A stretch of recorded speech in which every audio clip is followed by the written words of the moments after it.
আসসালামু আলাইকুম। আমি কই মাছ ঝোল করব। প্রথমে কই মাছ পরিষ্কার করে নিয়ে লবণ, মরিচ, হলুদ, আদা বাটা, রসুন বাটা, জিরা বাটা সব দিয়ে মেখে রেখেছি।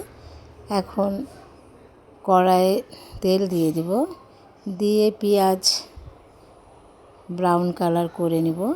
তারপর এলাচ, গোলমরিচ, জিরা দিয়ে ফোড়ন দিয়ে দিলাম। তারপর কই মাছ দিয়ে দিলাম, ভালো করে কষিয়ে নিব। কষিয়ে নেওয়া হয়ে গেলে আমি পানি দিব। পানি দিয়ে আবার ঢেকে দিব। কিছুক্ষণ হওয়ার পরে আমি ঢাকনা খুলে জিরা গুঁড়া, ভাজা জিরা গুঁড়া দিয়ে দিলাম। রান্না হয়ে গেছে। আল্লাহ হাফেজ।